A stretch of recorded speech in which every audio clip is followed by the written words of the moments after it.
আসসালামু আলাইকুম। আমাদের মাঝে উপস্থিত হয়েছেন আমাদের আরেকজন মেধাবী শিক্ষার্থীর অভিভাবক। আমাদের এই মেধাবী শিক্ষার্থীর নাম হচ্ছে রবিউল হাসান রবি। পঞ্চম শ্রেণী থেকে genius brigade international school and college কর্তৃক আয়োজিত প্রথম সাময়িক পরীক্ষায় তৃতীয় স্থান অধিকার করেছে। এবং আমাদের রবির আম্মুর আরেকটা পরিচয় হচ্ছে তিনি আমার সহকর্মী এবং genius brigade international school and কলেজের সহকারী শিক্ষিকা। আসসালামু আলাইকুম। ওয়ালাইকুম আসসালাম। কেমন আসসালামু আছেন ম্যাডাম? আলাইকুম। আলহামদুলিল্লাহ ম্যাম, ভালো আছি। আমরা আজকে এখানে উপস্থিত হয়েছি ভিন্ন রকম একটি আয়োজনে।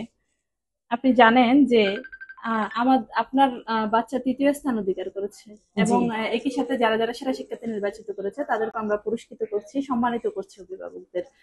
আপনার কেমন লাগছে আমাদের আজকের এই আয়োজন? ধন্যবাদ আপনাকে ম্যাম। আসলে আহ, আজকের কেন, জিনিয়াসের সকল আয়োজনই আমার কাছে সব সময় খুব উৎসাহপূর্ণ এবং খুব খুব ভালো লাগে। মানে অনুভূতি আজকেরটা প্রকাশ করার মতো না, যেহেতু আজকে আমার বাচ্চাও দেখা যাচ্ছে ও তৃতীয় স্থান অধিকার করেছে। পাশাপাশি আরো শিক্ষার্থীরা আমাদের খুব ভালো রেজাল্ট করেছে।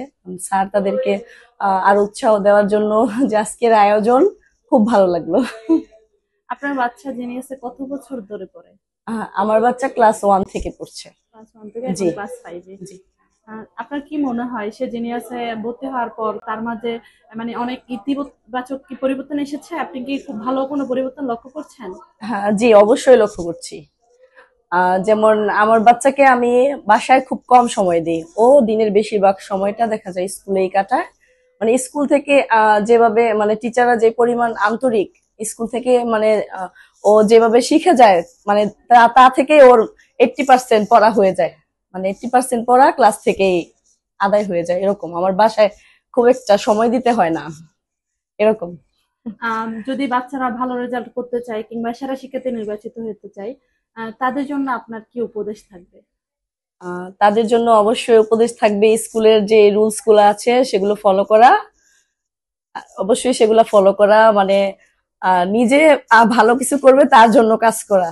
যে আর অন্য বাচ্চাদের সাথে এইসব কম্পেয়ার না করে মানে নিজের বাচ্চাকে গড়ে তোলার চেষ্টা করা, স্কুলের রুলস গুলা মেনে চলা, শিক্ষকদেরকে সম্মান, বাচ্চাদেরকে ডিসিপ্লিন শিখানো, এগুলাই। অসংখ্য ধন্যবাদ আপনাকে।